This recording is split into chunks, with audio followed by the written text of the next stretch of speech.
Барлықтарыңызға сәлем. Бүгін сіздерге өте дәмді және жеңіл жасалатын дамский пальчики тортының рецептімен бөлісетін боламын. Видеоны соңына дейін қараңыздар. Бізге қажетті заттар: су, сүт, сары май, жұмыртқа және ұн. Құрамын видеоның астына описанияға жазып кететін боламын. Ең алдымен асты қалың ыдысымызға салқын суымызды құямыз, сүтімізді құямыз, сары майымызды саламыз және шым-шым тұз саламыз. Ыдысымызды газге қоямыз. Сары майымыз толықтай еруі керек, араластырып тұрамыз және қайнап бастаған кезде ұнымызды салатын боламыз.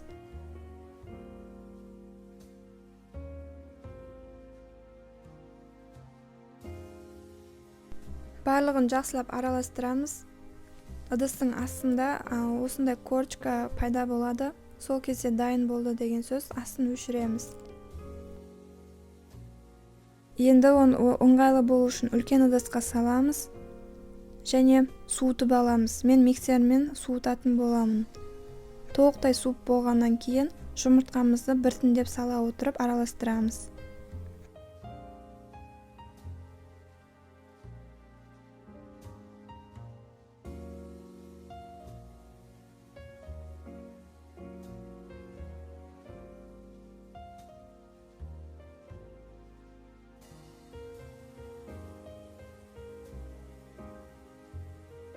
Қамырымыз дайын болды. Енді осыны қапшыққа саламыз.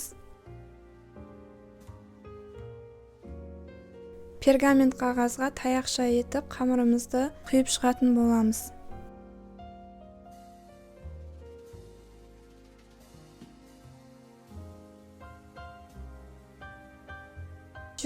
градуста қызып тұрған пеште 40-45 минут пісіріп алатын боламыз. Қып-қызыл қылып пісіріп аламыз.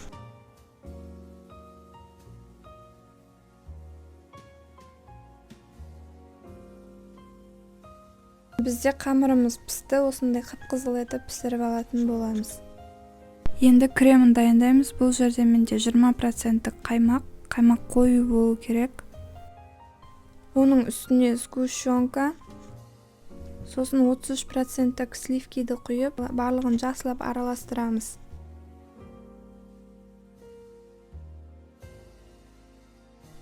Осымен креміміз дайын болды.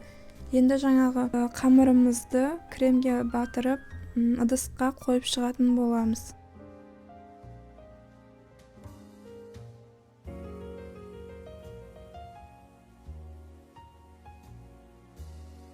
Бетін сәндеуге мен шоколадты қолдандым. Шоколадты үккіштен өткізіп қойдым.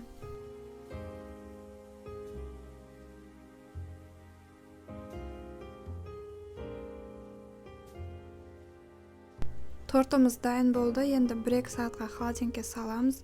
Дәмі өте керемет болып шықты. Міндетті түрде жасап көріңіздер. Сіздермен болған Әйгерім. Менің каналым ұнаса, лайк басып, пікір қалдыруды ұмытпаңыздар.